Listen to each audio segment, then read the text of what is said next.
perfect fit. It was quite busy. First of all, I think throughout the tournament you sort of have quite a few days off in between games, but that last week, sort of after that Mumbai Delhi game, then we had to quickly get ready for the next game, and away we went. So it was quite busy. I think playing at that new stadium is unreal. Just the crowds and the wicket, just the whole setup in general is pretty amazing. So it was, I guess, a good way to end. But we wanted to go one more, obviously.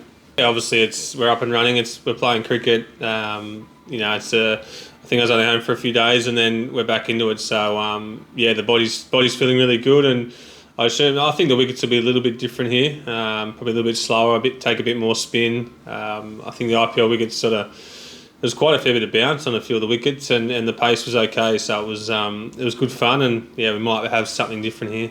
Yeah, obviously Maxi was at RCB as well, so we had a close look at him. Maxi probably has more of an idea than me, being a bowler, but he obviously was a great player for us, big wicket taker throughout the whole tournament really.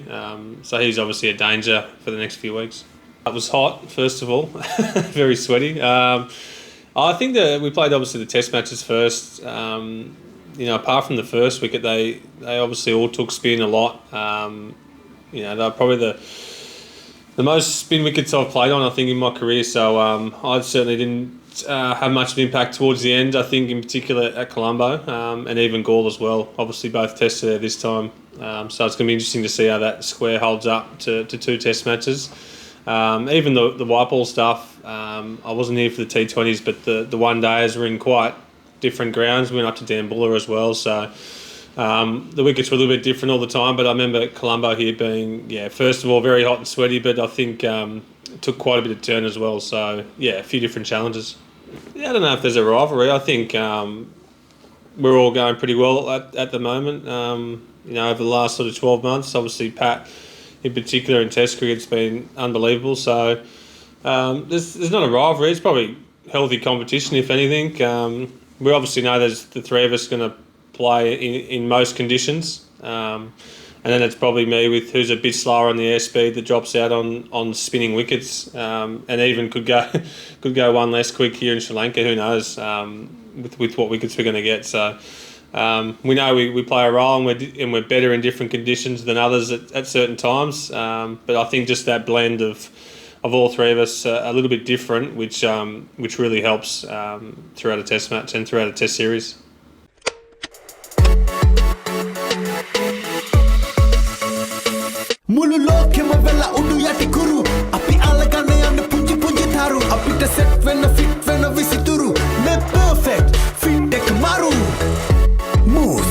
The perfect fit. Yeah, that's probably the spot on the experience. I think coming here last time was probably a lot of guys, if not first subcontinent tour, then probably second or third, and we're still quite young and inexperienced at that stage. We're number one, but we played a fair bit of cricket at home, I think, and New Zealand as well. So, I think we're a lot more, got some experience now. We're a lot more confident, I guess, in how our game holds up in these conditions, whether it be whatever format. In particular, probably the test team. Sorry, we've played a lot of cricket in subcontinent. We've played a lot of cricket together now, so I'd say the confidence and experience is a lot higher than last time. I think I can't remember exactly what time it was. Probably a couple of years ago. I think I could see that the couple of World Cups coming up in T20 cricket, and obviously wanted to poke my nose back in at the IPL, so I jumped in for the Sixers. I think it was maybe 3 seasons ago now, and played the last couple of games, and then we ended up winning the semi and the final against the Stars. So it was probably that period where I sort of made conscious effort to get back into T20 a bit. It was so hard before that with just logistical, how tours were overlapping other tours, and you sort of had to pick and choose what you wanted to play for Australia. And I think I just took that opportunity to play the Big Bash, and then that just led to playing for Chennai for a couple of years, and I sort of just ended up playing more and more games as time went on, getting more exposure to it and getting a bit more consistency in it. And then, here we are.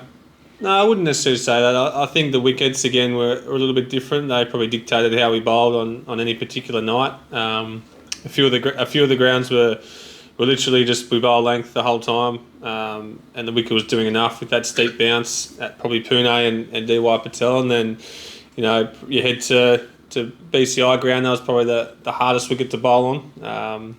I think the numbers were showing, and then obviously Wankhede was a bit different again. So I think it's just about adapting to the conditions and not necessarily going too much into what the batter likes or dislikes. It's more about how the wicket's reacting and what's going to work best on that and sticking to your strengths. So again, you're learning all the time, but yeah, I think the wickets dictated that the most. Yeah, again, we sort of got to see what we get dished up, I guess. Gaul can reverse swing. I remember last time we were there, it was quite a strong wind across the ground, so reverse swing come into play there with the abrasive surface.